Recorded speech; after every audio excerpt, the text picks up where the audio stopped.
ಒಗ್ಗರಣೆ ಪಾಲಿಟಿಕ್ಸ್.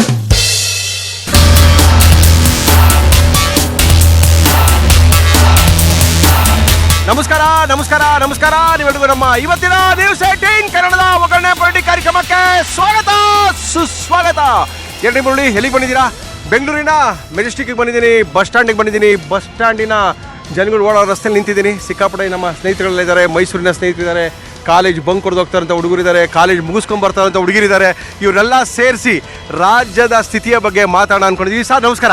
ನಮಸ್ತೆ ಸರ್. ನೋಡಿ ಹೆಂಗಾಗೋಯ್ತು ಅಂದರೆ 37 ಸೀಟ್ ತಗೊಂಡಿರುವಂಥವ್ರು CM ಆದರು. ಹೌದು, CM ಆಗಿ ನ್ಯಾಯನ? ಯಾವುದೇ ರೀತಿಯಾದಂಥ ಒಂದು ಬೇಡಿಕೆಗಳ ಇರೋಂಥ ಅವಕಾಶಗಳು ನಮಗೆ ಬೇಡ. ಬೇಡಿಕೆ ಇಡದೆ ಮಾಡಿಲ್ಲ, ಬೇಡಿಕೆ ಆದ್ರೂ ಫಸ್ಟ್ ಪ್ರಪ್ರಥಮವಾಗಿ ಸರ್ಕಾರನ ರಚನೆ ಮಾಡುವಂಥ ಸಂದರ್ಭದಲ್ಲಿ ಸಮನ್ವಯ ಸಮಿತಿಗಳು ಏನು ಒಂದು ತೀರ್ಮಾನ ತೆಗೆದುಕೊಂಡು ನೀವು ಅಧಿಕಾರನ ಮುಖ್ಯಮಂತ್ರಿ ಆಯ್ಕೆನ ಮಾಡ್ಕೊಂಡು ನೀವು ಅಧಿಕಾರ ಪ್ರಾರಂಭ ಮಾಡಿ ಆನಂತರ ದಿನಗಳಲ್ಲಿ ಒಂದು ಹೊಂದಾಣಿಕೆ ಮಾಡ್ಕೊಂಡು ಹೋಗೋಣ. ಗೂಬೆಗಳಾಗ್ಬಿಟ್ಟಿದಾರ ಅಂತ ಏನೂ ಆಗಿಲ್ಲ.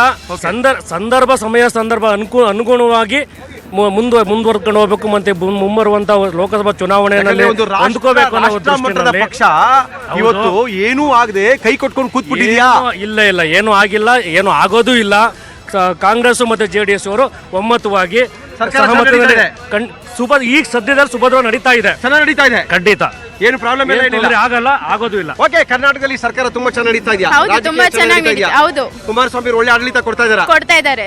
ನೀವು ಅನಿಸ್ತಾ ಇದೆಯಾ? ಹೌದು.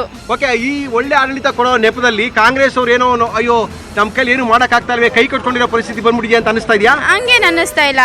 ಇಬ್ರು ಸಮನ್ವಯವಾಗಿ ಜೊತೆಗೆ ನಡ್ಕೊಂಡು ಹೋಗಿ ಚೆನ್ನಾಗಿ ನಡೆಸ್ಕೊಂಡು ಹೋಗ್ತಾ ಇದ್ದಾರೆ ಸರ್ಕಾರ. ಆಪರೇಷನ್ ಕಮಲ ಬೇಕಾ ಬೇಡ? ಯಾಕೆ ಬೇಡ ಸರ್? 37 ಸೀಟ್ ತಗೊಂಡಿರುವಂತ 80 ಸೀಟು ನಾವು ಕಾಂಗ್ರೆಸ್ನವರು ಇದ್ದೀವಿ, 30 ಸೀಟು JDS. ಆದ್ರೂ ಕಾಂಗ್ರೆಸ್ ಅವ್ರಿಗೆ ಎಲ್ಲೋ ಒಂದ್ ಕಡೆ ಕೈ ಕಟ್ಕೊಂಡು ಕೂತ್ಬಿಟ್ಟಿವಲ್ಲಪ್ಪ, ನಮ್ ಕೈಲಿ ಏನು ಮಾಡಕ್ ಆಗ್ತಾ ಇಲ್ಲ ಅಂತ ಅನಿಸ್ತಾ ಇಲ್ಲ. ಪರಿಸರಕ್ಕೆ ಅನುಗುಣವಾಗಿ ಮೇಂಟೈನ್ ಮಾಡ್ಬೇಕಲ್ಲ ಸರ್. ಸರ್ ಹೆಂಗೆ ಸರ್? ನೈತಿಕ ಹೊಣೆ ಎಲ್ಲಿಂದ ಬಂತು ಸರ್? 37 ಸೀಟ್ ಕೊಟ್ಟವ್ರಿಗೆ CM ಸೀಟ್ ಕೊಟ್ಟು ಎಲ್ಲರಿಗೂ ಹಿಂದೆ ನಿಂತಿದ್ದೀರಲ್ಲ, ಬೇಜಾರು ಅನಿಸ್ತಾ ಇಲ್ಲ ನಿಮ್ಗೆ? ಏನಕ್ಕೆ ಬೇಜಾರಾಗುತ್ತೆ? ಏನ್ ಸರ್ ಹಿಂಗಂತ ಒಂದೇ ಕ್ಯಾಂಡಿಡೇಟ್ ಅಲ್ಲಿ ಒಂದೇ ಸಾಮಾನ್ಯವಾಗಿ ಒಂದು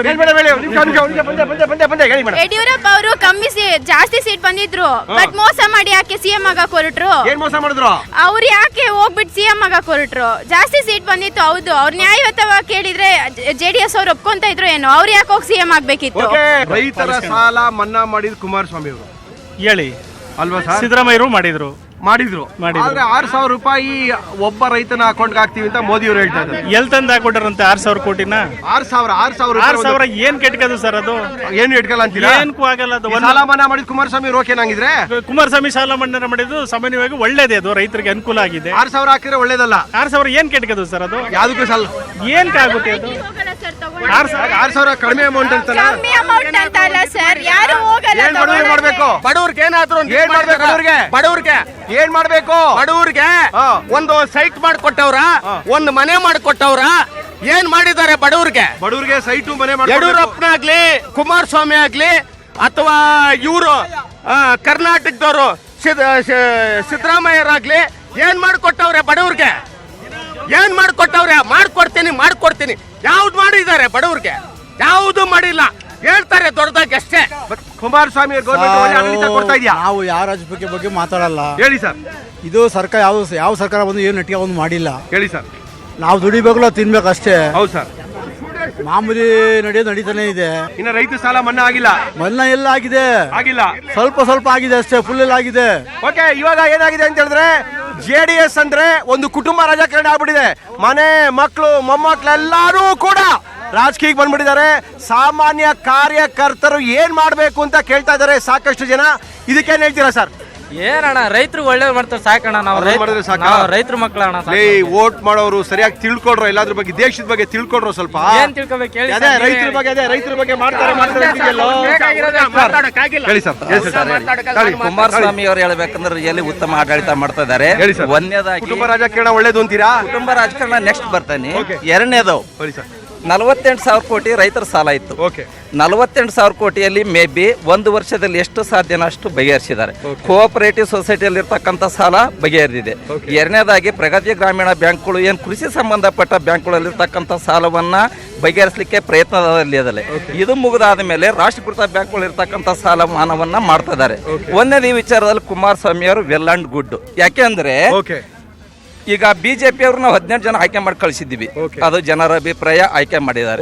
ಅವರು 48,000 ಕೋಟಿ ಸಾಲದಲ್ಲಿ 24,000 ಕೋಟಿಯನ್ನ ಕುಮಾರಸ್ವಾಮಿ ಮನ್ನಾ ಮಾಡಿದ್ರೆ ಇನ್ನು 24,000 ಕೋಟಿಯನ್ನ ಮೋದಿ ಅವ್ರಿಗೆ ಹೇಳಿ ಇಲ್ಲಿರ್ತಕ್ಕಂಥ ಮುಖಂಡರುಗಳು 24,000 ಕೋಟಿ ಅವ್ರು ಏನಾರು ತಂದಿದ್ದೇ ಆಗಿದ್ರೆ ಇಲ್ಲಿ ಕರ್ನಾಟಕ ರಾಜ್ಯದಲ್ಲಿ ಇರ್ತಕ್ಕಂಥ 48,000 ಕೋಟಿ ಸಾಲ ಮನೆ ಬಗೆಹರಿತಿತ್ತು.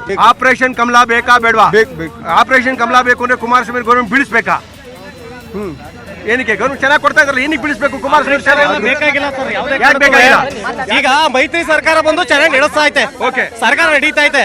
ನಮ್ಮ ರೈತರಿಗೆ ಕಬ್ಬಿನ ಬೆಲೆ ನಿಗದಿತವಾಗಿ ಕೊಡಬೇಕು. ಎಲ್ಲದಕ್ಕೂ ಬೆಂಬಲ ಬೆಲೆ ಕುತ್ಕೊಂಡ್ರೆ ಗೌರ್ಮೆಂಟ್ ಅಲ್ಲಿ ದುಡ್ಡೆಲ್ಲಿ ಇರುತ್ತೆ ಅಷ್ಟೊಂದು ಇರ್ತದೆ ಅಂತ ಅಂದ್ರೆ ಸರ್ಕಾರವನ್ನ ಅವರು ಯಾವ ರೀತಿ ಉನ್ನತ ಮಟ್ಟದಲ್ಲಿ ಸಾಲ ಬೇಕಾಗಿಲ್ಲ. ನಮಗೆ ಬೇಕಾಗಿರೋದು ಏನು ಅಂದ್ರೆ ಸಬ್ಸಿಡಿ ಬೇಕಾಗಿಲ್ಲ ನಮ್ಗೆ. ಸಾಲ ಬೇಕಾಗಿಲ್ಲ. ಈ ಏನ್ ಕಾಂಪ್ಲೆಕ್ಸ್ ಗೊಬ್ಬರ ಕೊಡ್ತಾರೆ ಅದನ್ನ ನಮ್ಮ ರೈತರಿಗೆ ಕಡಿಮೆ ದರದಲ್ಲಿ ಕೊಡಲಿ. ಒಳ್ಳೆ ಗೊಬ್ಬರ ಕೊಡಿ, ಕಡಿಮೆ ಬೆಲೆ ಗೊಬ್ಬರ ಕೊಡಿ, ನಮ್ಗೆ ನಿಮ್ಮ ಸಾಲ ಮನ್ನಾನು ಬೇಡ, ಸಾಲಾನು ಬೇಡ ನಮ್ಗೆ ಅಂತ ಹೇಳ್ತಾ ಇದಾರೆ. ಹೇಳಿ ಮೇಡಮ್, ಸಾಲ ಮನ್ನದ ಬಗ್ಗೆ ಏನ್ ಹೇಳ್ತೀರಾ ನೀವು? ಸರಿಯಾದ ರೀತಿಯಲ್ಲಿ ಎಲ್ಲ ಗೊಬ್ಬರ ಎಲ್ಲ ಅವ್ರಿಗೆ ಕೊಟ್ರೆ ಯಾರ ರೈತನು ಸಾಲನೇ ಮಾಡಕ್ ಹೋಗಲ್ಲ. ಬೆಳೆದಂತ ಬೆಳೆಗೆ ಒಳ್ಳೆ ಬೆಲೆ ಸಿಕ್ಕಿದ್ರೆ ಸಾಲ ಯಾಕೆ ಮಾಡ್ತೀವಿ ನಾವು? ಉನ್ನತವಾದ ಬೆಳೆನಿಗೆ ಇದಿಲ್ವಲ್ಲ ನಮ್ಗೆ. ಅಂದ್ರೆ ಇವಾಗ ಸರ್ಕಾರ ಚೆನ್ನಾಗಿ ನಡೀತಾ ಇದೆ, ಸರ್ಕಾರ ಇದೆ, ಒಳ್ಳೆ ಮಾರ್ಕೆಟ್ ಒಳ್ಳೆ ಬೆಲೆ ಸಿಗ್ತಾ ಇಲ್ಲ ನಮ್ಗೆ, ರೈತರಿಗೆ ಒಳ್ಳೆ ಬೆಲೆ ಸಿಗ್ತಾ ಇಲ್ಲ. ಸಾಲ ಯಾಕೆ ಬೆಂಬಲ ಬೆಲೆ ಸಿಗ್ಬೇಕು. ಬೆಂಬಲ ಬೆಲೆ ಸಿಕ್ಕಿದ್ರೆ ಸಾಕು, ನಾವು ಸಾಲ ಮನ್ನಾ ಕೇಳೋದಿಲ್ಲ. ಅಂದ್ರೆ ಸಾಲ ಮನ್ನಾ ಬೇಡ, ಬೆಂಬಲ ಬೆಲೆ ಸಿಗ್ತಾ ಇದ್ದೀರಾ. ಡಿಪ್ಲೊಮಾ ಇರ್ಬೋದು, ITI ಇರ್ಬೋದು, BE ಇರ್ಬೋದು, MTech ಇರ್ಬೋದು, MSc ಇರ್ಬೋದು. ಇವತ್ತು ಹೊರಗೆ ಬಂದ ತಕ್ಷಣ ಜಾಬ್ ಜಾಬ್ ಎಲ್ಲಿದೆ? ಜಾಬೇ ಇಲ್ಲ. ಇವಾಗ ನಾವು ಎಲ್ಲರೂ ಏನು ಇದಕ್ಕೆ ಪರಿಹಾರ ಮಾಡಬೇಕು? ಅಲ್ಲಿ ಮಾತಾಡೋದ್ರಿಂದ, ಜಗಳ ಆಡೋದ್ರಿಂದ ಖಂಡಿತ ಸಮಸ್ಯೆ ಬಗೆಹರಿಯಲ್ಲ. ಭಾರತ ಸಾವಿರಾರು ವರ್ಷಗಳಿಂದ ಬದುಕಿರ್ತಕ್ಕಂಥದ್ದು ವ್ಯವಸಾಯ ರಾಷ್ಟ್ರ. ನಮ್ಮ ದೇಶಕ್ಕೆ ಮೂಲ ಸಮಸ್ಯೆ ನಾವೇನೇ ಬಗೆಹರಿಸಬೇಕಂದ್ರೆ ವ್ಯವಸಾಯದ ಮೂಲಕನೇ ಬಗೆಹರಿಸಬೇಕು. ವ್ಯವಸಾಯ ಬಗೆಹರಿಸಬೇಕು ಸರ್. ವ್ಯವಸಾಯ ಮಾಡಕ್ ಜನಗಳೇ ಇಲ್ಲ ಊರುಗಳಲ್ಲಿ. ಎಲ್ಲಾ ಮಕ್ಕಳು ಎಲ್ಲಿದ್ದಾರೆ ಅಂದ್ರೆ ಸರ್, ಇಲ್ಲಿ ಬಂದು ಕ್ಯಾಬ್ ಓಡಿಸ್ತಾರೆ, ಆಟೋ ಓಡಿಸ್ತಾರೆ. ವ್ಯವಸಾಯ ಮಾಡಕ್ ಸಿಕ್ಕಲ್ಲ ಅಲ್ಲಿ. ಅದಕ್ಕೆ ಏನ್ ಮಾಡ್ಬೇಕು ಅಂದ್ರೆ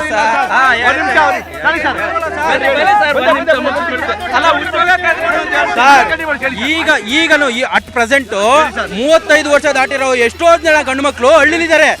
ಅವ್ರಿಗೆ ಮನೇಲಿ ಹಳ್ಳಿಲಿ ನಾವು ಕೂಲಿ ಕಾರ್ಮಿಕರಾಗಿ ಕೆಲಸ ಮಾಡ್ತೀವಿ. ಹಳ್ಳಿಲಿ ಅಂದ್ರೆ ಅವ್ರಿಗೆ ಹೆಣ್ಣು ಕೊಡಲ್ವಲ್ಲ, ಇದಕ್ಕೆ ಏನ್ ಮಾಡ್ತೀರಿ? ಅದಕ್ಕೋಸ್ಕರ ಬಂದು ಬೆಂಗಳೂರಲ್ಲಿ ಕೆಲಸ ಮಾಡ್ತಾರೆ. ಅದಕ್ಕೆ ಎಕ್ಸ್ಪ್ರೆಷನ್ ನಾನು ಒಬ್ಬ ಇನ್ನು ಅನ್ಮ್ಯಾರಿಡ್. ಅವ್ರವ್ರು ನೀವು? ಸರ್ ನಮ್ದು ಕುಣಿಗಲ್ಲಿ. ನಿಮ್ದು ಎಷ್ಟು ಎಕರೆ ಜಮೀನಿದೆ? ಸರ್ ನಂದು 6 ಎಕರೆ ಜಮೀನಿದೆ. ನೋಡಿ ಸಮಸ್ಯೆ ಎಲ್ಲೆಲ್ಲಿ ಬರುತ್ತೆ ಅಂತ ಹೇಳಿದ್ರೆ ನಾವು ಇಲ್ಲಿ ಕೇಳ್ತಾ ಇದೀವಿ ಇವ್ರಿಗೆ. ವ್ಯವಸಾಯ ಮಾಡಿದ್ರೆ ಲಾಸ್ ಆಗುತ್ತೆ, ಬೆಳೆ ಬೆಳೆದ್ರೆ ಲಾಸ್ ಆಗುತ್ತೆ, ನಮ್ ಜೀವನನೂ ಲಾಸ್ ಆಗ್ಬಿಟ್ಟಿದೆ ಸರ್. ಏನ್ ಮಾಡೋದು ಅಂತ ಇದಾರೆ ಸರ್? ಕುಮಾರಸ್ವಾಮಿ ಅವರಾಗಿರ್ಬೋದು, ಇಲ್ಲ ಬಿಜೆಪಿ ಅವರಾಗಿರ್ಬೋದು, ಮೇಕೆದಾಟು ಕೊಡ್ತೀವಿ ಅಂತ ರೈತರಿಗೆಲ್ಲ ಹೇಳಿದ್ರು. ಮತ್ತೆ KC ವ್ಯಾಲ್ಯೂ ಕೊಡ್ತೀವಿ ಅಂತ ಹೇಳಿ ರೈತರಿಗೆಲ್ಲ ಅನುಮೋದನೆ ಮಾಡಿದ್ರು. KC ವ್ಯಾಲ್ಯೂ ಬರೋಷ್ಟೊತ್ತಿಗೆ ಯಾರೋ ಇನ್ನೊಬ್ರು ಬಂದು ಹೋಗಿ ಹೈಕೋರ್ಟ್ ಅಲ್ಲಿ ತಂದು ಮೇಕೆದಾಟು ಬರೋದ್ರೆ ನಾವು ಸತ್ತೋಗ್ತೀವಿ. ರೈತರು ಕೆಲಸ ಮಾಡ್ಕೊಂಡು ಆರಾಮಾಗಿ ಅಲ್ಲಿ ಇರ್ಬೇಕು ಅಂದ್ರೆ ಎಲ್ಲಿರಕ್ಕಾಗುತ್ತೆ? ಬೆಂಗಳೂರು ಮಂಡಲದಲ್ಲಿ ಗೆದ್ದಂತ ವ್ಯಕ್ತಿಗಳು JCB ತಗೊಂಡು ಯಂತ್ರಗಳು ತಗೊಂಡು ಕೆಲಸ ಮಾಡ್ತಾರೆ. ಅದ್ರಲ್ಲೂ ಜನಗಳು ಕೂಲಿ ಸಿಗ್ತಾ ಇಲ್ಲ ಹಳ್ಳಿಲಿ. ಜನರಿಗೆ ಕೊಟ್ರೆ ಜನರು ಕೆಲಸ ಮಾಡ್ತಾರೆ, ಅದರಿಂದ ಒಂದು ತುತ್ತು ಉಣ್ತಾರೆ. ಇವರು JCB ಯಂತ್ರ ತಗೊಂತಾರೆ. ಇವ್ರು ಗ್ರಾಮ ಪಂಚಾಯತಿ ಮೆಂಬರ್ಸ್ ಎಲ್ಲ ಇದನ್ನ ಮಾಡ್ಕೊಂಡ್ ಕುಂತ್ರ ರೈತರೆಲ್ಲ ಮತ್ತೆ ಕಿತ್ಕೊಂಡು ಬೆಂಗಳೂರಲ್ಲಿ ಬರ್ತಾರೆ, ಇನ್ನೊಂದು ತಲೆಯಲ್ಲಿ ಬರ್ತಾರೆ ಸರ್. ನಮ್ದು ಬಾಗಲಕೋಟೆ ಸರ್. ಬಾಗಲಕೋಟೆ ಸರ್. ಸರ್ಕಾರ ಚೆನ್ನಾಗಿ ನಡೀತಾ ಇದೆಯಾ? ಯಾವ ಸರ್ಕಾರ ಸರ್? ಏನ್ ಕೊಡ್ತಾ ಇದಾರೆ ಇವ್ರ ಸರ್ಕಾರ? ಪ್ರತಿ ಒಂದು ಒಬ್ಬ ಮಹಿಳೆ ಗಂಡ ಸತ್ತ ಮಹಿಳೆ ರೊಕ್ಕ ತಗೋಬೇಕಾದ್ರೆ ಅದಕ್ಕೆ ಒಂದು ಚೀಟಿ ಬರ್ದು ಕೊಡ್ಬೇಕಾದ್ರೆ 50 ರೂಪಾಯಿ ತಗೊಂತಾರೆ ಹೊರಗೆ. ಆ ಹೆಣ್ಮಕ್ಳು ಎಲ್ಲಿ ಹೋಗಿ ಸಾಯ್ಬೇಕ್ರಿ? ಎಲ್ಲಿ ಹೋಗ್ಬೇಕು? ಗಂಡನ ಬಿಟ್ಟು ಏನೂ ಲಾಭ ಇಲ್ದ, ಏನೂ ಇದು ಇಲ್ದ, ಆಕಿದು ಏನೂ ದುಡುಕಿಲ್ದ ಅವ್ರು 50 ರೂಪಾಯಿ ತೊಗೊಂಡಾಗ ಆಕೆ ಸಿಗೋದ 550, 600 ರೂಪಾಯಿ ಮಾಡಿದ್ದೀರ. ಇವಾಗ 500 ಇತ್ತು, 600 ಮಾಡಿದ್ದೀರ. 550 ರೂಪಾಯಿದಾಗ ಆಕಿ ಹೆಂಗೆ ಜೀವನ ತನ್ನ ಮಕ್ಕಳನ್ನ ತಂದು ಎಲ್ಲದು ಹೆಂಗೆ ಸಾಕ್ಬೇಕು ಹೇಳ್ರಿ. ಸಮ್ಮಿಶ್ರ ಸರ್ಕಾರ ಚೆನ್ನಾಗಿ ನಡೀತಾ ಇದೆಯೇನಪ್ಪ? ಎಲ್ಲಿ ನಡೀತಾ ಇದೆ ಸರ್? ಮಾಡಿಸ್ಬೋಣ? ಏನು ಮಾಡಿಸೋದು ಬೇಡ ಸರ್. ಅವರ ಕಾರ್ಯವನ್ನ ಕರೆಕ್ಟ್ ಆಗಿ ನಿಭಾಯಿಸಿದ್ರೆ ಸಾಕು. ಪ್ರತಿಯೊಬ್ಬ ರಾಜಕಾರಣಿಗಳು ಹೇಳ್ತಕ್ಕಂಥದ್ದು ಸರಿಯಾಗಿ ನಿಮ್ಮ ಕಾರ್ಯನಿರ್ವಹಿಸಿ ಅಂತ ಕೇಳ್ತಾ ಇದ್ದೀನಿ. Thank you. ಸಬ್ಸಿಡಿ ಕೊಟ್ಬಿಟ್ಟು ಇದ್ರಲ್ಲಿ ಕೊಟ್ಬಿಟ್ರೆ ರೈತರು ಕಾಂಪ್ಲೆಕ್ಸ್ ಗೊಬ್ಬರಗಳ ಇವ್ರು ಯಾರನ್ನೋ ಕೇಳಕ್ಕೆ ಇಲ್ಲ.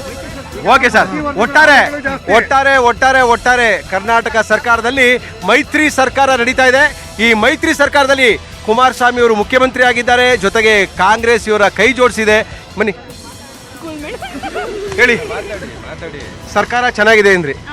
ಏನು ಚೆನ್ನಾಗಿದೆ ಅನ್ನೋಕ್ಕೇನೋ ಒಂದು 5-6 ಹೇಳಿ. ಚೆನ್ನಾಗಿದೆ, ಇದು ಚೆನ್ನಾಗಿದೆ, ಏನ್ ಚೆನ್ನಾಗಿದೆ, ಬಿ ಚೆನ್ನಾಗಿದೆ, ಏನ್ ಚೆನ್ನಾಗಿದೆ ಅನಿಸ್ತಾ ಇದೆ? ಅವ್ರು ಕೊಟ್ಟಿರೋ ಬಜೆಟ್ ಚೆನ್ನಾಗಿದೆ, ಎಲ್ಲರಿಗೂ ಅರ್ಥ ಆಗೋಯ್ತಾ ನಿಮ್ಗೆ? ಓ ವೆರಿ ಗುಡ್. ಇವತ್ತು ತಾಲೂಕು ಆಫೀಸಿನಿಂದ ಹಿಡಿದು ವಿಧಾನಸೌಧವರೆಗೆ ಲಂಚ ತಗೊಳ್ತಾರೆ ಯಾರು ಅನ್ನೋದನ್ನ ಪ್ರೂಫ್ ಮಾಡಿ ತೋರಿಸ್ಲಿ ಅವ್ರು ಸಾಕು. ಎಲ್ಲರೂ ಲಂಚ ಲಂಚ ಲಂಚ. ಒಂದಕ್ಕೆ ಯಾವ್ದೇ ತಾಲೂಕ್ ಆಫೀಸ್ ಒಂದು RTC ತರಕ್ ಹೋಗ್ಲಿ, RTC ಸರಿಪಡ್ಸಕ್ ಹೋಗ್ಲಿ, ಒಂದ್ ಪಾಣಿ ಸರಿ ಪಡ್ಸಕ್ ಹೋಗ್ಲಿ ಸರ್ 15 ಸಾವಿರ ಕೇಳ್ತಾರೆ. ಅವರು ಸುತ್ತಿ ಪಾಪ ಒಬ್ಬ ಮುದುಕರು 60 ವರ್ಷ 70 ವರ್ಷ ಹೋಗೋ ತಾಲೂಕ್ ಆಫೀಸ್ ಅಲಿತೇ ಇರ್ತಾರೆ. ಅಲ್ಲ ಸರ್, ಅಲ್ಲ ಇವ್ರು ಗಲಾಟೆ ಮಾಡ್ಕೊಂಡು ಸರ್ಕಾರ ನಡೆಸ್ತಾರೋ ಸರ್ಕಾರ ನಡೆಸಲ್ವೋ? ಯಾಕಂದ್ರೆ ಬೆಳಗ್ಗೆ ಎದ್ದು ಪೇಪರ್ ನೋಡಿದ್ರೆ ಕುಟುಂಬ ರಾಜಕಾರಣದ ಒಂದು ಗಲಾಟೆ, ಅಲ್ಲ ಆ ಪಕ್ಷದ ಗಲಾಟೆ, ಈ ಪಕ್ಷದ ಗಲಾಟೆ. ಆಡಳಿತ ಯಂತ್ರಾಸ್ತ್ರ ನಡಿಬೇಕು ಅಂದ್ರೆ ಅದ್ರ ಕಾನ್ಸಂಟ್ರೇಷನ್ ಇರಬೇಕು. ಯಾಕಂದ್ರೆ ಸುಮ್ಮನೆ ಸೀಟಲ್ಲಿ ಕುತ್ಕೊಂಡು ನಡ್ಸಕ್ಕಾಗಲ್ಲ. ಅಲ್ಲಿ ನಡ್ಸ್ಬೇಕು ಅಂದ್ರೆ ಯಜಮಾನ ಚೆನ್ನಾಗಿತ್ತು ಅಂದ್ರೆ ಆ ಸಿಸ್ಟಮ್ ಚೆನ್ನಾಗಿ ನಡೆಯುತ್ತೆ. ಸ್ವಾರ್ಥಕ್ಕೋಸ್ಕರ ಸರ್ ಇವತ್ತು ಇವ್ರು ಏನ್ ಹೇಳ್ತಾವ್ರ ಕುಮಾರಸ್ವಾಮಿ ಅವರು, ಸ್ವಾರ್ಥಕ್ಕೋಸ್ಕರ ಮಾಡ್ಕೋತಾರ ಹೊರತು ಜನಗಳಿಗೆ ಯಾರಿಗೂ ಅನುಕೂಲ ಆಯ್ತಾ ಇಲ್ಲ. ನಮ್ಮ ಸರ್ಕಾರ ಚೆನ್ನಾಗಿರ್ಲಿ ಅಂತ ಅಂದ್ಬಿಟ್ಟು ನಾವು ಓಟ್ ಎಲ್ಲ ಹಾಕಿದೀವಿ. ಆದ್ರೆ ಅರ್ಧ ಮೋರಿಗಳು ಪ್ರಾಜೆಕ್ಟ್ ಮಾಡ್ತೀನಿ ಅಂತ ಹೇಳ್ತಾರೆ, ಅದ್ ಮಾಡ್ತೀನಿ ಇದ್ ಮಾಡ್ತೀನಿ ಅಂದ್ಬಿಟ್ಟು ಅರ್ಧಕ್ಕರ್ಧ ಇನ್ಕಂಪ್ಲೀಟ್ ಆಗಿ ಹಂಗೆ ಬಿಟ್ಬಿಟ್ಟು ಬಜೆಟ್ ಅಲ್ಲಿ ಮಾತ್ರ ಕಂಪ್ಲೀಟ್ ಆಗಿದೆ ಅಂತ ತೋರಿಸ್ಬಿಟ್ಟು ಅದನ್ನ ಕ್ಲಿಯರೆನ್ಸ್ ಮಾಡೇ ಇಲ್ಲ. ಏನು ಅವ್ರ ಮನೆ ಕೆಲಸ ಮಾಡ್ಕೊಡಿ ಅಂತ ಯಾರಿಗೂ ಕೇಳ್ತಾ ಇಲ್ಲ, ನಮ್ಮ ಮನೆ ಸೋರ್ತಾ ಇದೆ ಅಂತ ಯಾರಿಗೂ ಹೇಳ್ತಾ ಇಲ್ಲ. ಬೀದಿ ಸರಿ ಇಲ್ಲ, ರೋಡ್ ಲೈಟ್ಗಳು ಸರಿ ಇಲ್ಲ, ನಮ್ಮನೆ ರಸ್ತೆಯಲ್ಲಿ ಬೋರ್ವೆಲ್ ಸರಿ ಇಲ್ಲ ಅಂತ ಹೇಳೋದ್ರಲ್ಲಿ ಏನೂ ತಪ್ಪಿಲ್ಲ. ನಮ್ಮ ಕ್ಷೇತ್ರದವನೇ ಕುಮಾರಸ್ವಾಮಿ ಚೀಫ್ ಮಿನಿಸ್ಟರ್. ನಮ್ಮ ಕ್ಷೇತ್ರ ಚೆನ್ನಾಗಿ ಇಂಪ್ರೂವ್ ಆಗ್ತಾ ಇದೆ. ಚೆನ್ನಾಗಿ ಇಂಪ್ರೂವ್ ಆಗ್ತಾ ಇದೆ. ಹೌದು. ಓಕೆ, ಮೈತ್ರಿ ಸರ್ಕಾರದಲ್ಲಿ ಪ್ರಾಬ್ಲಮ್ ಏನಿಲ್ಲ ಸರ್. ಬಟ್ ಮೈತ್ರಿ ಸರ್ಕಾರ ಬಂದ ಮೇಲೆ ನಿಮ್ಮ ಏರಿಯಾ ಅಭಿವೃದ್ಧಿ ಕಂಡಿದೆ. ನಮ್ಮ ಏರಿಯಾ ಅಂತೂ ಕಂಡಿದೆ ಸರ್. ನೋಡಿ, ಒಬ್ಬರಿಗೆ ಅನಾನುಕೂಲ ಆದ್ರೂ ಕೂಡ ಎಲ್ಲೋ ಒಬ್ರಿಗೆ ಅನುಕೂಲ ಆಗಿರುತ್ತೆ. ಯಾಕಂದ್ರೆ ಸರ್ ನಾವು ಗೆಲ್ಲಿಸ್ತವ್ರು CM ಆಗಿದ್ದಾರೆ ಏನೋ ಅಂತ. ಅದು ನೋಡಿ, ಇವ್ರ ಪಕ್ಕ ಅವ್ರ ಪಕ್ಕ ಎಲ್ಲ ಅವ್ರ ಫ್ಯಾಮಿಲಿಗಳೇ ಇದ್ದಾರೆ. ಪಾಂಡುಪುರದವ್ರೆ. ಹೌದು, 7 ತಾಲೂಕುಗಳು ಹೇಳಿ ಸರ್ ಕುಮಾರಸ್ವಾಮಿ ಅವರಿಗೆ ಗೆಲ್ಸಿದ್ದಾರೆ. ಓಕೆ, ಕುಮಾರಸ್ವಾಮಿ ಆಡಳಿತ ಚೆನ್ನಾಗಿದ್ಯಾ? ಏನ್ ಚೆನ್ನಾಗಿದೆ ಸರ್, ಹೇಳಿ. ಬಾಯಲ್ಲಿ ಮಾತಾಡ್ಕೋತಾರೆ, ಅದು ನ್ಯೂಸ್ ಅಲ್ಲಿ ಕೊಡ್ತಾರೆ. ಓಕೆ, ಅಷ್ಟು ಬಿಟ್ರೆ KRS ನೀರ್ ಕೊಡ್ತಾರೆ 15 ದಿವಸಕ್ಕೊಂದ್ಸಾರಿ. ಓಕೆ, ಜನಗಳ ಕಷ್ಟ ಏನು ಅಂತ ಅವ್ರಿಗೆ ಗೊತ್ತೇ ಇಲ್ಲ. ಓಕೆ, ಒಂದ್ ಆಳುಗಳು ತರಬೇಕು ಅಂದ್ರೆ ಭಾರಿ ಕಷ್ಟ. ಓಕೆ, ಒಂದ್ ಆಳಿಗೆ 250 ರೂಪಾಯಿ ಕೂಲಿ ಕೊಟ್ಟರು ಸಿಕ್ಕದೇ ಇಲ್ಲ. ಓಕೆ, ಆ ತರದಲ್ಲಿ ಜನಗಳಿಗೆ ಆ ತರ ಮಾಡ್ತೀವಿ ಈ ತರ ಮಾಡ್ತೀವಿ ಅಂತ ಜನಗಳ ಹತ್ರ ಆಸೆ ತೋರಿಸ್ತಾರೆ. ಆಡದ್ದೇ ಮಾತೆ ಅವರಲ್ಲಿ ಇಲ್ವಲ್ಲ. ಈಗ ಸಿದ್ದರಾಮಯ್ಯ ಅವರು ಒಂದ್ ಕಡೆ ಎತ್ಲಿಕ್ತಾರೆ, ಒಂದ್ ಕಡೆ ಕುಮಾರಸ್ವಾಮಿ ತುಳಿತಾರೆ. ಓಕೆ, ಮತ್ತೆ ಅವ್ರನ್ನೇ ಕಟ್ಕೋತಾರೆ, ಕಾಂಗ್ರೆಸ್ ಬಲ ಕೊಟ್ಕೋತಾರೆ. DK ಅವರು ಸಿಕ್ಕಾಪಟ್ಟೆ ಹೋರಾಟ ಮಾಡಿದ್ರು. ಏನ್ ನಡೀತು? ಏನು ನಡೆದಿಲ್ಲ. ಅದನ್ನ ನಡ್ಸ್ಕೋತಾರೆ, ಅವ್ರು ನೆಟ್ಗಿರ್ತಾರೆ. ಈಗ ರೈತರಿಗೆ ಏನು ಅನುಕೂಲ ಇಲ್ಲ ಸರ್. ಹೆಂಗಿದೆ ಸರ್ಕಾರ? ಸರ್ ಅಷ್ಟೊಂದು ಏನು ನಮ್ದು ಉತ್ತರ ಕರ್ನಾಟಕ, ನಾನು ಬಾಗಲಕೋಟೆಯಿಂದ ಬಂದಿದ್ದೀನಿ. ಸರ್ಕಾರ ಹೆಂಗ್ ನಡೀತಾ ಇದೆ? ನಿಮ್ಗೆ ಅನುಕೂಲ ಆಗ್ತಾ ಇದೆಯಾ? ಆಕ್ಚುಲಿ ನಮ್ಮ ಕಡೆಯಿಂದ ಮಾತಾಡ್ತೀನಿ ನಾನು. ಉತ್ತರ ಕರ್ನಾಟಕ ಬಹಳ ಹಿಂದೆ ಉಳಿದಿದೆ, ಎಲ್ಲರಿಗೂ ಗೊತ್ತು. ಆದಷ್ಟು ಅಭಿವೃದ್ಧಿ ಕಾರ್ಯಗಳಾಗ್ಲಿ ಅಂತ ನನ್ನ ಇಷ್ಟ. ಬಟ್ ಇದು ಸಮ್ಮಿಶ್ರ ಸರ್ಕಾರ ನಾವು ಏನೋ ಅನ್ಕೊಂಡಿದ್ವಿ, ಬಟ್ ಅದು ಆಗ್ತಾ ಇರೋದೇನೆ ಬೇರೆ. ಯಾಕಂದ್ರೆ ಅದು ಅಷ್ಟೊಂದು ಸುಮ್ಮನೆ ಅದು ಟೈಮ್ ವೇಸ್ಟ್ ಆಗ್ತಾ ಇದೆ ಅಂತ ನನಗನ್ಸುತ್ತೆ ಅಷ್ಟೇ. ಮತ್ತೆ ಖಂಡಿತವಾಗ್ಲೂ ಟೈಮ್ ವೇಸ್ಟ್ ಆಗ್ತಾ ಇದೆ ಸರ್. ಹೌದು. ಅಂದ್ರೆ ಆಪರೇಷನ್ ಕಮಲ ಮಾಡ್ಬೇಕಾ ಮಾಡಬಾರ್ದಾ? ಇಲ್ಲ, ಆಪರೇಷನ್ ಕಮಲ ಅಂತಂದ್ರೆ BJP ಅವರು ಹೆಸರು ಕೆಡಿಸ್ಕೊತಾ ಇದಾರೆ ಅಷ್ಟೇ. ಮಾಡಕ್ಕಾಗದೆ ಕೆಡ್ಸ್ಕೊಳ್ತಾ ಇದಾರೆ. ಮಾಡಕ್ ಆಗದೇನೆ ಹೆಸರು ಕೆಡಿಸ್ಕೊತಾ ಇದಾರೆ. ಹೆಸರು ಕೆಡ್ಸ್ಕೊಂಡೇ ಹಾಳಾಗೋಗ್ತಾ ಇದಾರೆ. ಹೌದು, ಹೌದಲ್ವಾ? ಹೌದು. ಆಪರೇಷನ್ ಕಮಲ ಬೇಕಾಗಿಲ್ಲ. ಇಲ್ಲ, ಆಕ್ಚುಲಿ ಆಪರೇಷನ್ ಕಮಲ ಬೇಕಾಗಿಲ್ಲ. ಯಾಕಂದ್ರೆ ಜನನ ಅವ್ರು ಹೊಲಿಸ್ಬೇಕಷ್ಟೇ. ಹೌದು, ಜನ ಅಭಿಪ್ರಾಯನ ಅವ್ರು ಸಂಗ್ರಹಿಸಿ ಆಗ ನೆಕ್ಸ್ಟ್ ಅವರು ಇದನ್ನ ಮಾಡ್ಕೋಬೇಕು. ಆಪರೇಷನ್ ಕಮಲ ಬಿದ್ದು ಅವ್ರ ಹೆಸರು ಕೆಡಿಸ್ಕೊಂಡು ಇವಾಗ ನೋಡಿ ಯಡಿಯೂರಪ್ಪ ಮುಖ ಇದಾಯ್ತು ಇವಾಗ. ಹೌದು, ಸುಮ್ನೆ ಮುಖ ಹೆಸರಿದೆ, ಬಟ್ ಈ ತರ ಮಾಡಿ ಕೆಟ್ಟ ಕೆಲಸ ಕೈ ಹಾಕಿ ಅವ್ರ ಹೆಸರು ಕೆಡಿಸ್ಕೊಂತ ಇದಾರೆ ಅಂತ ನನಗನ್ಸುತ್ತೆ. ಆಪರೇಷನ್ ಕಮಲ ಯಾವುದೇ ಕಾರಣಕ್ಕೂ ನಾವು ಮಾಡ್ತಿಲ್ಲ BJP ಅವರು. ಸೊ ನಮ್ಮ BJP ಮೋದಿ ಅವರ ಸರ್ಕಾರ ಕೆಲಸ ಕಾರ್ಯಗಳನ್ನು ಒಳಗೊಂಡು ಕಾಂಗ್ರೆಸ್ ತವರು JDS ತವರು ಈ ಕಡೆ ಹೋಗ್ತಾ ಇರೋದು. ಧೈರ್ಯ ಸಾಕ್ಷಿಯಾಗಿ ಹೇಳ್ತೀನಿ, 56 ವರ್ಷದಿಂದ ಒಬ್ಬನೇ ಯೋಧ ನಮ್ಮ ಸೈನಿಕ ಇಲ್ಲಿಂದ ಗಡಿಪಾರಾದ್ರೆ ಇನ್ನೂ ಬಂದಿಲ್ಲ. ಆದರೆ 56 ತಾಸಿನಲ್ಲಿ ನಮ್ಮ ಯೋಧ ಅಭಿನಂದನ್ ಅವರು 56 ತಾಸಿನಲ್ಲಿ ತರಿಸಿದ್ದಾರೆ. ಹೆಮ್ಮೆ ಗಡಿ, ನನ್ನ ರಕ್ತ ಕುದಿಯುತ್ತದೆ. ಇಸ್ಲಾಮಿಕರನ್ನ ಆಗಲಿ ಕ್ರಿಶ್ಚಿಯನ್ ಆಗಲಿ ಅದು ನಾವು ಜಾತಿ ಭೇದ ಮಾಡ್ತಿಲ್ಲ. ಯಾಕೆಂದರೆ ಅವರು ಮಾಡ್ಕೊಳ್ತಾ ಇರೋದು ಯಾವುದೇ ಕಾರಣಕ್ಕೂ ನಾವು ಮತ್ತೊಮ್ಮೆ ಮೋದಿನ ಪ್ರಧಾನಿ ಮಾಡ್ತೀವಿ. ಇದು ನಮ್ಮ ಉತ್ತರ ಕರ್ನಾಟಕದಲ್ಲಿ ಮಲ್ಲಿಕಾರ್ಜುನ್ ಖರ್ಗೆ ಆಯಿತು, ಸಿದ್ದರಾಮಯ್ಯ ನನ್ನ ಬಾಗಲಕೋಟೆ ಬದಾಮಿ ತಾಲೂಕಿನಲ್ಲಿ ಚುನಾವಣೆ ಮಾಡಿದ್ರು ಕೂಡ ಅವ್ನು ಸಡ್ ಹೊಡೆದು ಹೆದರ್ಸ್ತಾನ ತಾಕತ್ ನನ್ನ ಹತ್ರ ಇದೆ ಸರ್. ಓಕೆ, ಗುಲ್ಬರ್ಗದಿಂದ ಬಂದಿದ್ವಿ. ಏನ್ರಿ ಕರ್ನಾಟಕ ಪೂರ್ತಿ ಇಲ್ಲೇ ಐತೆ ಯಾದಗಿರಿ ಡಿಸ್ಟಿಕ್. ಓಕೆ 37 ಸೀಟ್ ತಗೊಂಡವರು ಸರ್ಕಾರ ನಡೆಸಕ್ಕೆ ಸಾಧ್ಯನಿಲ್ಲ ಸರ್, ಸಾಧ್ಯನಿಲ್ಲ. ಮಾಡ್ತಾ ಇದಾರೆ ಸರ್, ಆದ್ರೆ ಗೊಂದಲದಲ್ಲಿ ಇದೆಲ್ಲ. ಎಲ್ಲಿ ಗೊಂದಲದಲ್ಲಿದೆ? ಅವ್ರು ಯಾರು ಗೊಂದಲದಲ್ಲಿಲ್ಲ, ನಾವೆಲ್ಲ ಜನರಿಗೆಲ್ಲ ಗೊಂದಲದಲ್ಲಿದ್ದಾರೆ. ಆರಾಮಾಗಿದ್ದಾರೆ ಅವರು. ಮಂಡ್ಯ ಜಿಲ್ಲೆ ನಾಗಮಂಗಲ ತಾಲೂಕು ಮಂಡ್ಯ ಬೆಳ್ಳೂರು ಜಿಲ್ಲೆ ನಾಗಮಂಗಲ ಇಲ್ಲಿ ನಿಂತ್ಕೊಂಡ್ರೆ ಸಾಕು, ಎಲ್ಲಾ ಡಿಸ್ಟಿಕ್ ಅವ್ರು ಇಲ್ಲೇ ಬರ್ತಾ ಇರ್ತಾರೆ. ಓಕೆ, ಸಮ್ಮಿಶ್ರ ಸರ್ಕಾರ ಹೆಂಗ್ ನಡೀತಾ ಇದೆ ಮಂಡ್ಯ ಡಿಸ್ಟಿಕ್ ಅಲ್ಲಿ? ನಮ್ಮ ಮಂಡ್ಯದಲ್ಲಿ 7 ಗೆಲ್ಸಿದ್ವಿ. ಓಕೆ, ಆದ್ರೆ 2 ದೋಣಿ ಮೇಲೆ ಕುಮಾರಸ್ವಾಮಿ ಅವರು ಕಾಲಿಟ್ಟಿದ್ದಾರೆ. ಓಕೆ, ಒಂದು ದಡ ಅಂತೂ ಯಾವ್ದು ಸೇರ್ಸಲ್ಲ, ಸೇರ್ಸಕ್ ಬಿಡೋದು ಇಲ್ಲ. ಓಕೆ, ಒಂದು ದಡದ ಒಂದು ದೋಣಿ ಕುತ್ಕೊಂಡ್ರೆ ಅದ್ ಯಾವ್ದಾರ ಒಂದು ದಡ ಸೇರ್ಸುತ್ತೆ. ಇವ್ರು 2 ದೋಣಿ ಮೇಲೆ ಕಾಲಿಟ್ಕೊಂಡು ಎಷ್ಟು ದೋಣಿ ಯಾವ್ದಪ್ಪ? ಕಾಂಗ್ರೆಸ್ ಮತ್ತೆ ದಳ JDS ಎರಡು ದೋಣಿ ಮೇಲೆ ಕಾಲಿಟ್ಕೊಂಡು ಹೋಗ್ತಾ ಇದ್ರೆ. ಬಟ್ ಅದು ಎಲ್ಲಿ ಹೋಗಿ ಬೀಳುತ್ತೆ ಅಂತ ಗೊತ್ತಿಲ್ಲ, ಯಾರಿಗೂ ಗೊತ್ತಿಲ್ಲ. ಆದ್ರೂ ಒಂದು ದೋಣಿಲಿ ಕೂತ್ಕೊಂಡಿದ್ರೆ ಎಲ್ಲಾದ್ರೂ ಹೋಗಿ ಒಂದು ದಡ ಸೇರ್ಸೋದು, ಇದು ಯಾವತ್ತಿಗೂ ಇದು ಸಕ್ಸಸ್ ಆಗಲ್ಲ. ಮಗ ಬೇರೆ ನಿಂತ್ಕೊಳ್ತಾ ಇದಾರೆ. ಹೌದೌದು. ಆದ್ರೆ ಮಂಡ್ಯದಲ್ಲಿ ಈ ಸರಿ ದೋಸೆ ಮುಕ್ತ ಆಗ್ದಂಗೆ ಅಂತ ನಮ್ ಕಡೆ ಹೇಳ್ತಾರೆ. ಹೌದು, ಯಾಕೆಂದ್ರೆ ಅಂಬರೀಷ್ ಅವರು ಮರಣ ಹೊಂದಿದ್ರಿಂದ ಸುಮಲತಾ ಅವ್ರಿಗೆ ಪ್ಲಸ್ ಪಾಯಿಂಟ್ ಇದೆ. ಕಾಂಗ್ರೆಸ್ ಸೀಟೇ ಕೊಡ್ತಾ ಇಲ್ಲ. ಕೊಡದೆ ಇದು ಬೇಡ ಸ್ವಾಮಿ. ಹೇಗೆ ಬೇರೆ ಸೀಟ್ ಗೆಲ್ಲಿಸ್ಬಿಡ್ತೀರಾ ನೀವು? ಸುಮ್ಮನೆ ಏಷ್ಯಾನ ಇಂಡಿಪೆಂಡೆಂಟ್ ಗೆಲ್ಸಿದೀರಾ ಮಂಡ್ಯದವ್ರು ನೀವು? ಸುಮ್ಮನೆ ಸಮಯ ಇಲ್ಲ, ಎಷ್ಟು ಜನ ಇಂಡಿಪೆಂಡೆಂಟ್ ಇವರು ಗೆಲ್ಸಿದೀರಾ ನೀವು? ಸ್ವಾಮಿ ಗೆಲ್ಸಿಲ್ಲ. ಈ ಸಾರಿ ದೋಸೆ ಮಗ್ಚ ಹಾಕ್ದಂಗೆ ಮಗ್ಚ ಹಾಕ್ಬಿಡ್ತಾರೆ. ಯಾಕಂದ್ರೆ ಮಂಡ್ಯದಲ್ಲಿ ಫುಲ್ಲು ನಮ್ಮ ಅಂಬರೀಷ್ ಅಣ್ಣನವರು ಅಭಿಮಾನಿ. ಸಮ್ಮಿಶ್ರ ಸರ್ಕಾರ ಅಂತ ಐತೆ ಅಂತ ಅನ್ಸವಲ್ದ ನಮಗೆ. ಐತೆ ಅಂತಾನೆ ಗೊತ್ತಾಗ್ತಾ ಇಲ್ಲ. ಈಗ ರೈತರಿಗೆಲ್ಲ ಸಾಲ ಮನ್ನಾ ಮಾಡ್ತಂದ್ರು. ಹೌದು, ಸಾಲ ಮಾಡ್ಯಾರ? ಒಂದು ನಿಮಿಷ ಈಗ ಎಲ್ಲಿ ಸಾಲ ಮನ್ನಾ ಮಾಡಿದ್ದಾರೆ ಹೇಳಂತ ಹೇಳ್ರು. ಆಪರೇಷನ್ ಕಮಲ ಮಾಡೋಣ. ಆಪರೇಷನ್ ಕಮಲ ಏನನ್ನ ಮಾಡ್ಲಿ, ಒಟ್ಟು ಮಾಡಿ ಈ ಸರ್ಕಾರ ತೆಗಿಬೇಕು. ಅದೇ ಆಗತ್ರಿ. ಅದು ಏನಾಗ್ತದೆ ಗೊತ್ತಿಲ್ಲ, ಒಟ್ಟು ಈ ಸರ್ಕಾರ ತೆಗಿಬೇಕು. ಸರ್ಕಾರದಿಂದ ಯಾರಿಗೂ ಒಳ್ಳೇದಾಗಿಲ್ಲ, ಬಡವ್ರಿಗೆ ಆಗಿಲ್ಲ. ಅಲ್ಲ ಸರ್, ಮೊನ್ನೆ ರೆಸಾರ್ಟ್ಸ್ ಅಲ್ಲಿ ಗಲಾಟೆ ನೋಡಿದ್ರಿ? ರೆಸಾರ್ಟ್ಸ್ ಗಲಾಟೆ, ನಮ್ಮ ಶಾಸಕರು ಗಲಾಟೆ, ಕಂಪ್ಲೀಟ್ ಶಾಸಕರು ಗಲಾಟೆ ಆಯ್ತು. ಆಮೇಲೆ ನಮ್ಮ ಆನಂದ್ ಸಿಂಗ್ ಹೊಡೆದಾಗಿತ್ತು. ಇವೆಲ್ಲ ನೋಡ್ತಾ ಇದ್ದೀರಾ, ಇದ್ರ ಬಗ್ಗೆ ಏನ್ ಅನ್ಸುತ್ತೆ? ಅಲ್ಲ, ಇವರೆಲ್ಲ ನೀಚರಿದ್ದಾರೆ, ಬಹಳ ನೀಚರಿದ್ದಾರೆ. ಇವ್ರು ಯೋಗ್ಯರಿಲ್ಲ. ಇವರು ಓಟ್ ಹಾಕಿದ್ ಯಾರು? ಓಟ್ ಹಾಕಿದ್ ನಾವು ಅವ್ರಿಗಿಂತ ಬಂಡ್ರಜೀವಿ ಹಾಕಿದಾರೆ. ಅವ್ರಿಗೆ ಹಾಕಿದವರಿಗೆ ಬಂಡ ತಿಳ್ಕೊಬೇಕು. ನೋಡು, ನಾವು ಒಳ್ಳೆಯರಂತ ಹಾಕಿರ್ತು ಓಟು. ಈಗ ಅವ್ರ ಬಂಡ ತನಕ ನೋಡಿದ್ರೆ ನಾವು ಬಂಡ್ರ ಹಾಕಿದ್ದು ಬಂಡ್ರಾಜಪ್ಪ ಹಂಗಾಗೈತೆ. ಹಂಗಾಗ್ಬಿಟ್ಟಿದೆ.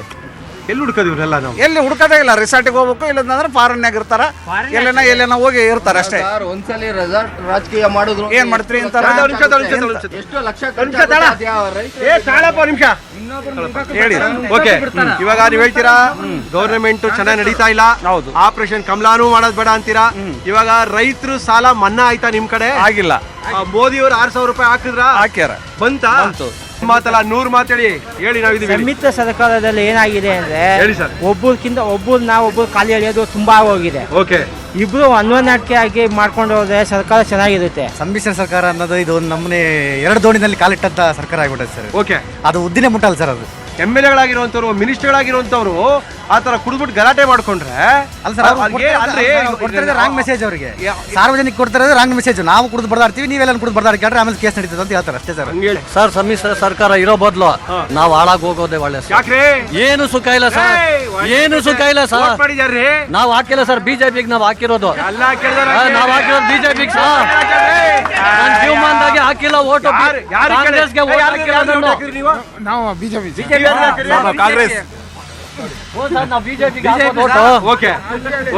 ನಾವು 62 ವರ್ಷ ನನ್ಗೆ ವಯಸ್ಸು. ನಾನು ನೋಡಿದ್ದೀನಿ ಕಾಂಗ್ರೆಸ್ ಸರ್ಕಾರನ, JDS ಸರ್ಕಾರನ.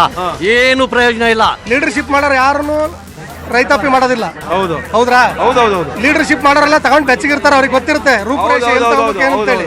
ಅವ್ರ ಕೆಲಸ ಮಾಡಲ್ಲ, ಗೊತ್ತಿರುತ್ತೆ. ರಾಜ್ಯ ಸರ್ಕಾರದ್ದು ತಗೊಳ್ತಾರೆ, ಕೇಂದ್ರ ಸರ್ಕಾರದ್ದು ತಗೊಳ್ತಾರೆ, ಅವ್ರು ಬೆಚ್ಚಗಿರ್ತಾರೆ. ಓಕೆ, ಅಭ್ಯಾಪಾರಿ ಆಗೋದು ಯಾರು?